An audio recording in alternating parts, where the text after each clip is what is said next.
Witajcie piękne duszyczki podążające ku światłu. Ubuntu. Dzisiejszy film będzie o sile miłości, o kosmicznej jedności wszelkiego stworzenia i o prawdziwym wymiarze szczęścia, czyli o rzeczach w życiu najważniejszych, szczególnie dziś. Zostańcie ze mną. Ubuntu.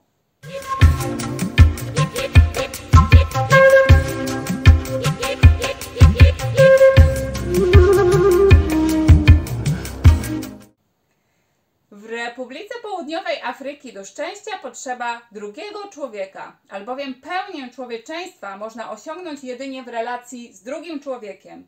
Ubuntu to tradycyjna afrykańska ideologia i system etyczny skupiający się na relacjach międzyludzkich i na pomocy bliźniemu. Słowo Ubuntu ma swoje korzenie w południowoafrykańskich językach bantu i może oznaczać zarówno współczucie, szacunek, poczucie więzi między ludźmi, czy życie w pokoju i harmonii z innymi. Z Ubuntu związana jest pewna historia, która krąży od długiego czasu w internecie. Można śmiało powiedzieć, że stała się ona już wiralem, więc może już ją znacie. Z historii tej możemy się dowiedzieć, że w afrykańskim plemieniu Zulu, kiedy któryś z jego członków zrobi coś bardzo złego i szkodliwego dla całej wspólnoty, wówczas mieszkańcy wioski zbierają się w centralnej części wsi, otaczają go takim szczelnym kordonem, a następnie przez 2 dni przypominają mu wszystkie, uwaga, dobre rzeczy, które w swoim życiu uczynił. Jaki w tym sens? Plemię to uważa, że każdy człowiek rodzi się ze swojej natury dobry. Każdy z nas chce miłości, bezpieczeństwa i szczęścia, ale czasami zdarza nam się zbłądzić. Nasze błędy to jedynie wołanie o pomoc. Dlatego Zulusi przychodzą z pomocą tym, którzy zbłądzili, pomagają im na nowo połączyć się ze swoją prawdziwą naturą, przypominając im jednocześnie, kim tak naprawdę są. Nie wiem, czy Zulusi faktycznie mają takie zwyczaje, ale przytoczona historia to wspaniała kwintesencja tego, czym właśnie jest Ubuntu. Skąd wzięło się Ubuntu?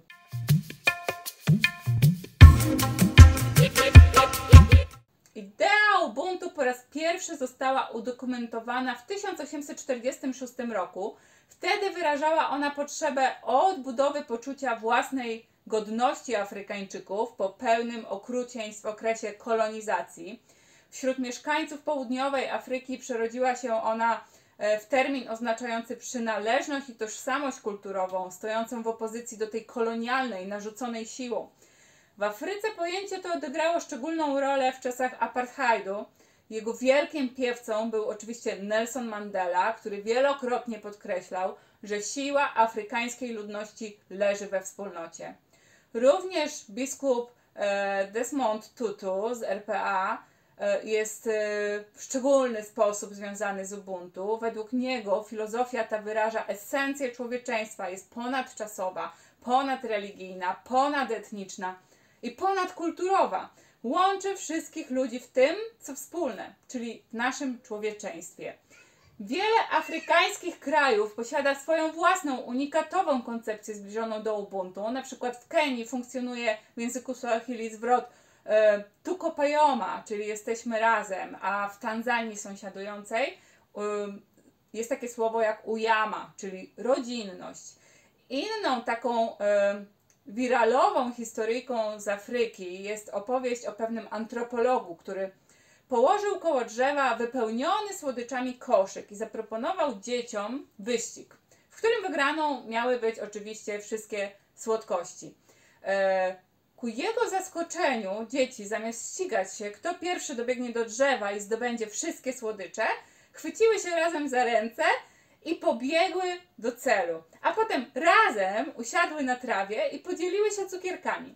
Zapytane, dlaczego tak zrobiły, odpowiedziały, no ale jak to? Jak jedno z nas miałoby być szczęśliwe, podczas gdy inne byłyby smutne?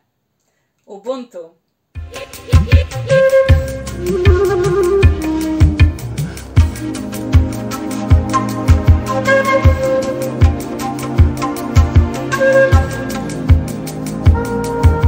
Ubuntu podkreśla harmonię świata opierającą się na wspólnej egzystencji z innymi i zwraca uwagę na to, że człowiek przynależy do społeczności i pełni w niej istotną rolę. Ubuntu uczy odpowiedzialności za innych, uświadamiając, jak wiele można zyskać dzięki życiu w harmonii z ludźmi, darząc każdego szacunkiem. Tylko coś, co jest dobre dla całej wspólnoty, może być dobre dla jednostki. Pojedynczy człowiek nie jest w stanie osiągnąć szczęścia, jeśli cała jego wspólnota nie jest też przy tym szczęśliwa. Szczęście, którego nie można dzielić z innymi, w gruncie rzeczy wcale nie jest szczęściem. Taka jest filozofia Ubuntu, która opiera się na szacunku do innych i na szacunku do siebie samego. Co więcej, Ubuntu to nie tylko szacunek dla ludzi dookoła nas, ale także dla tych, których nie znamy, jak również dla tych, którzy już umarli i dla tych, którzy jeszcze się nie urodzili, którzy się dopiero narodzą. To dzięki innym jesteś tym, kim jesteś.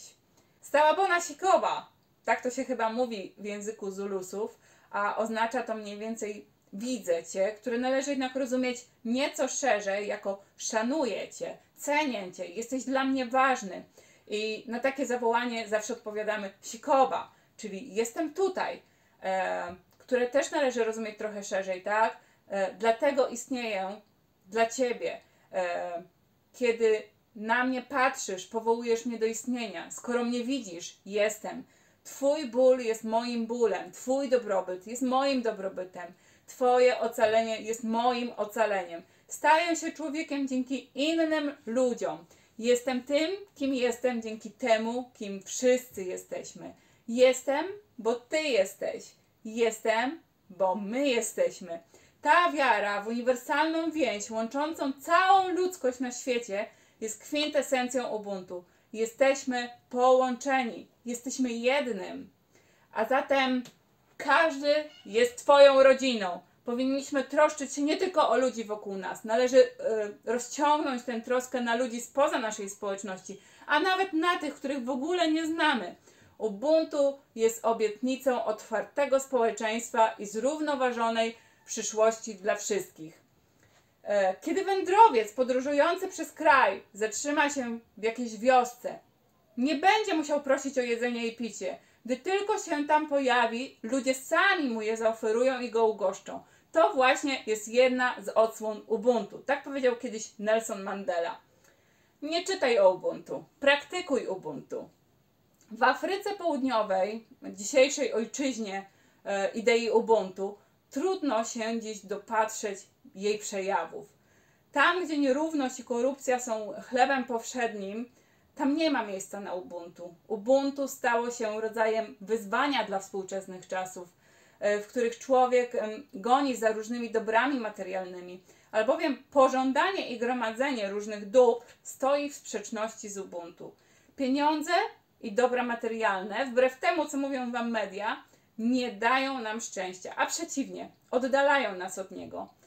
Pogoń nigdy się nie kończy, bo za jakiś czas wychodzi kolejny, nowy model iPhone'a. Stare ubrania wychodzą z mody i muszą ustąpić miejsca nowym.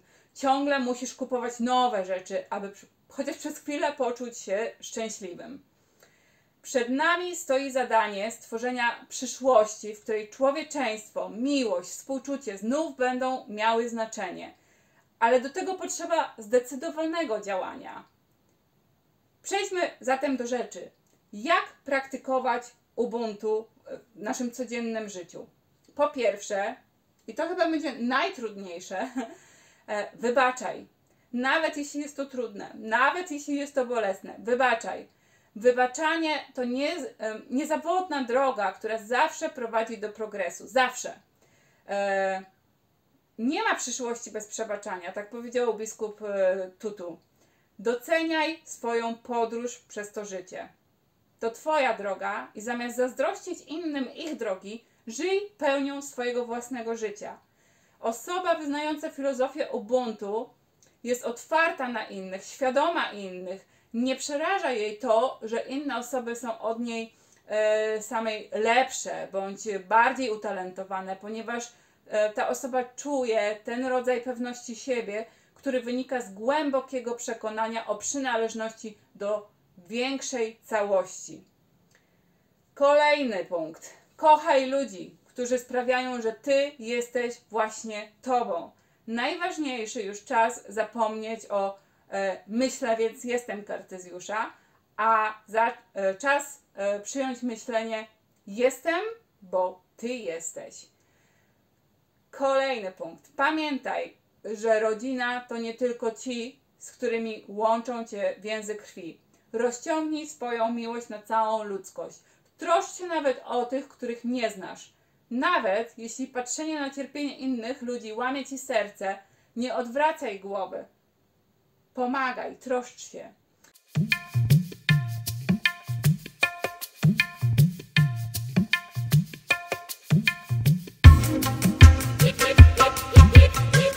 Na koniec, kochani, chciałam jeszcze wam powiedzieć, że takim moim odwiecznym marzeniem jest właśnie bycie częścią takiej wspólnoty, o jakiej wam dzisiaj opowiadałam. Wspólnoty wolnej od niezdrowej rywalizacji, gdzie nikt nikogo nie ocenia. Wspólnoty nastawionej na dobro i wzrost każdego z członków. Wspólnoty opartej na idei Ubuntu. Dlatego chciałabym, żeby ten kanał nie był tylko informacyjną tubą, przez którą ja do was nadaję, tak? Ale żeby był też takim naszym miejscem spotkań i przystanią w naszej wspólnej wędrówce przez życie. Innymi słowy, zapraszam was do współtworzenia razem ze mną takiego plemienia, które chwyci się razem za ręce i razem pobiegnie po cukierki, które w chwili słabości, zamiast karcić i osądzać, przypomni nam, jak cudowni jesteśmy. Jeśli to pragnienie jest bliskie również tobie, podziel się tym ze mną w komentarzach. Kliknij kciuka w górę, żebym wiedziała, że jesteś, że moje słowa nie padają na skałę. A jeśli czujesz podobnie jak ja, zasubskrybuj mój kanał i dołącz do plemienia dzikich, wyzwolonych i oświeconych ludzi. Jestem, bo jesteście. Ubuntu, kochani.